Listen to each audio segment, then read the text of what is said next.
Hey, it's Pastor Mike. If you enjoy listening to this podcast and make it a regular part of your day, can I ask for your regular support? We really can't make any of our sermon series or devotions without the continual support of friends like you.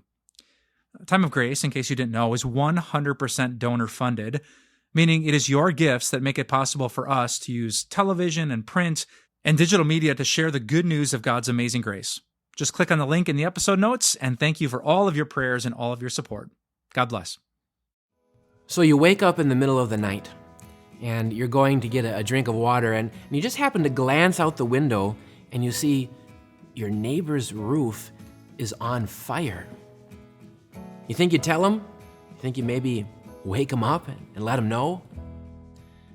You're at the Grand Canyon, and you glance over and you see some children playing near the edge, unattended to.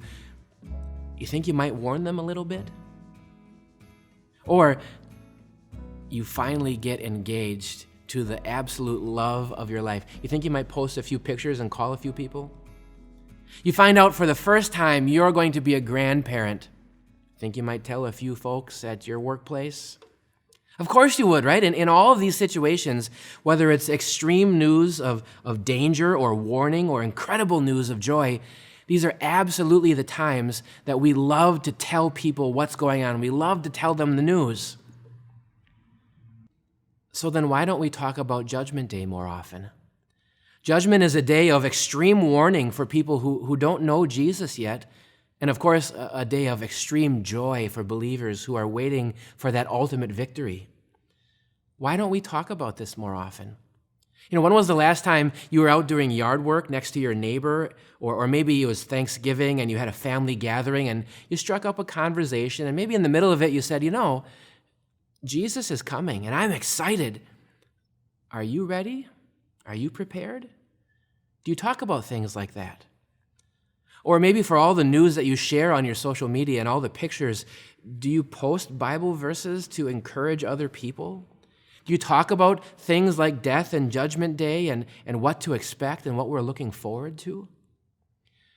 As we wrap up this week, I want to leave you with some words from the Apostle Paul.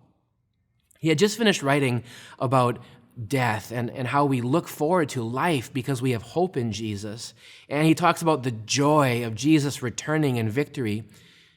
And here's what he has to say. He actually says this twice. He writes, "Therefore, encourage one another with these words." Kind of like a little kid on Christmas, you wait for that moment when you finally open the presents, that big moment, and then you're so excited to tell everyone, "Look at what I got." Well, the same is true for us as Christians. That moment of Jesus' return, that ultimate victory gift that he gives to us by his grace, we have news to tell other people.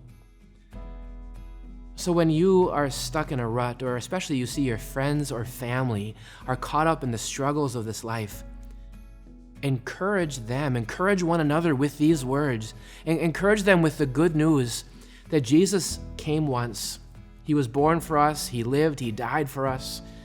But as he rose and ascended into heaven, he's coming back again for us, that he's prepared a place for you, he's prepared a place for me, and he's going to take us to be there with him. Encourage one another with those words. Friends, by God's grace through Jesus, you are ready. You are prepared for Jesus to come back. So keep watch, keep preparing, stay connected, encourage one another, and then get ready to rejoice like never before because Jesus is coming.